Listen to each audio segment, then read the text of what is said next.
स्वच्छ आणि सुंदर शहर ही सोलापूरची ओळख व्हावी यासाठी सोलापूर महानगरपालिकेच्या वतीने 2 डिसेंबर ते 13 डिसेंबर पर्यंत सोलापूर शहरातील मुख्य रस्त्याची स्वच्छता मोहीम हाती घेण्यात आली आहे। विभागीय कार्यालय 1 ते 8 मध्ये सुरू असलेल्या स्वच्छता मोहिमेस महापालिकेच्या आयुक्त शीतल तेली उगले यांनी भेट देऊन उपस्थित असलेल्या स्वच्छता कर्मचाऱ्यांना मार्गदर्शन केले। या मोहिमेमध्ये आज साहित्यरत्न अण्णाभाऊ साठे चौक ते रेल्वे स्टेशन, DRM ऑफिस ते डफरीन चौक, 7 रस्ता ते पत्रकार भवन, विजापूर नाका ते पनाश अपार्टमेंट, बनशंकरी चौक ते जुळे सोलापूर ते HSR पाणी टाकी, गवळी वस्ती, आकाशवाणी रोड ते लोकमंगल हॉस्पिटल, दयानंद कॉलेज ते धरमकाटा चौक ते रूपा भवानी चौक या विभागात मोठ्या प्रमाणात स्वच्छता मोहीम घेण्यात आली असून रस्त्यावरील धूळ काढणे, झाडाच्या फांद्या छाटणी, दोन्ही बाजूवरील फुटपाथवरील स्वच्छता करणे, कचरा काढणे या संपूर्ण मोहिमेसाठी मुख्य आरोग्य निरीक्षक 8, आरोग्य निरीक्षक 49, स्वच्छता कर्मचारी 380,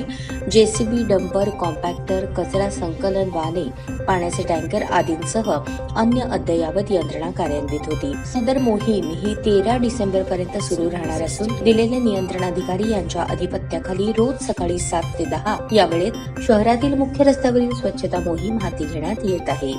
यावेळी अतिरिक्त आयुक्त रवी पवार, अतिरिक्त आयुक्त संदीप कारंजे, उपायुक्त आशिष लोकरे, उपायुक्त तैमूर मुलाणी, सहाय्यक आयुक्त शशिकांत भोसले, सहाय्यक आयुक्त गिरीश पंडित, सहाय्यक आयुक्त कृष्णा पाटील, मुख्य सफाई अधीक्षक अनिल सराटे, मुख्य सफाई अधीक्षक नागनाथ बिराजदार, विभागीय अधिकारी अविनाश अंत्रोळीकर, विभागीय अधिकारी महेश क्षीरसागर, विभागीय अधिकारी सुनीता हिबारे, विभागीय अधिकारी हिदायत मुजावर, विभागीय अधिकारी सतीश एकबोटे, पर्यावरण अधिकारी अक्षय मोरे, सहाय्यक अभियंता विद्युत महादेव इंगळे, उपअभियंता तपन डंके, उपअभियंता किशोर सातपुते, अविनाश वाघमारे, मुख्य आरोग्य निरीक्षक नागनाथ मेंढगुळे, उद्यान अधिकारी किरण जगदाळी, स्वप्नील सोलनकर, मुख्य आरोग्य निरीक्षक, सफाई कामगार, झाडूवाली, बिगारी आदी कर्मचारी यावेळेस उपस्थित होते।